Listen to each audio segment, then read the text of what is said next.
Doctors don't tell you this because they simply don't have enough time, but what they're not telling you is costing you your hormonal health and everything in between. My name is Kezia, and I help women overcome their hormonal problems through the help of nutrition and food. In this video, I'm going to give you a 5-minute routine that you're going to do every single day that is going to help you build a foundation of mind, body, soul health so that you can finally start to heal your period and have easy, cramp-free, mood-stabilized periods. So doctors can tell you your symptoms. You've got painful cramps, you've got headaches, you've got abdominal pain, you've got mood swings, you've got PMS, all of the things. They can diagnose you with endometriosis, dysmenorrhea, amenorrhea, depression, and they can prescribe. Usually it's the contraceptive pill or an antidepressant or an NSAID. Those are usually the options when it comes to girly stuff like this. The thing is, they can diagnose and prescribe all they want, but they simply don't have enough time to help you prevent hormonal disruption in the first place. Okay, this 5-minute routine is going to transform your entire health, and I want you to give it 1 month, okay?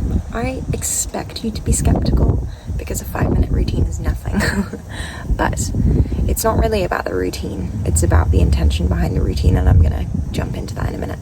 But I want you to just give it a month and see how it goes. Give it a week even, but 1 month is enough to see if this actually makes a difference for you and your cycle.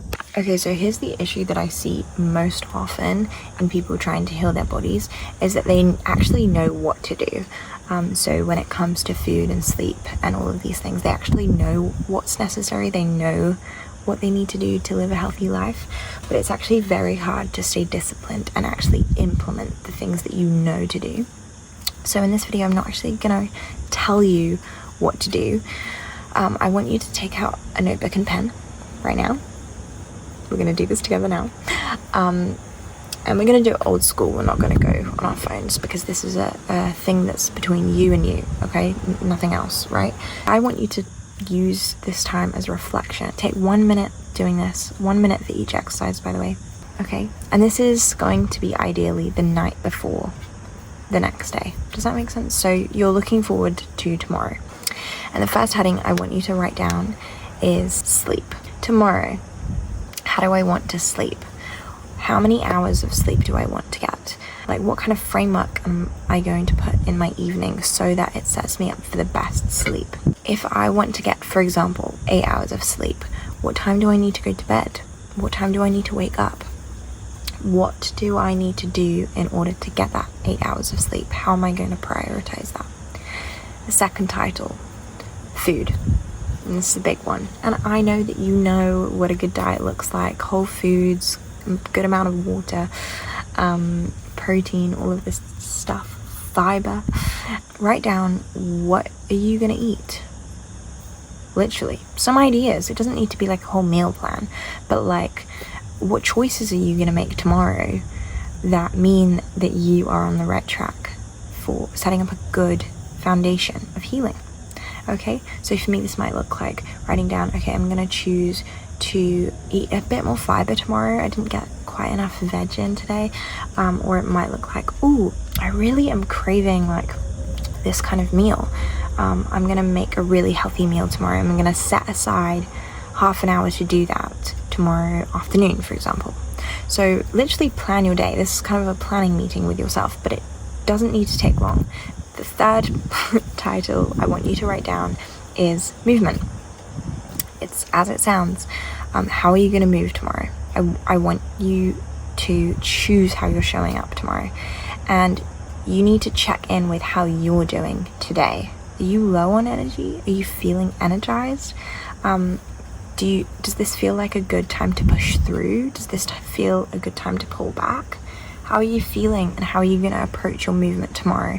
Because I think the thing that we sometimes do is we see movement as like a black and white thing. So either I exercise or I don't.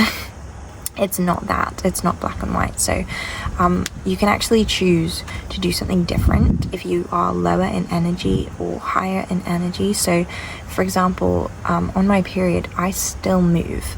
I don't have any like ability to do a high intensity workout or a strength training workout or a big long run, but I will choose to do a little bit of a stretch or go for a swim. That's my choice.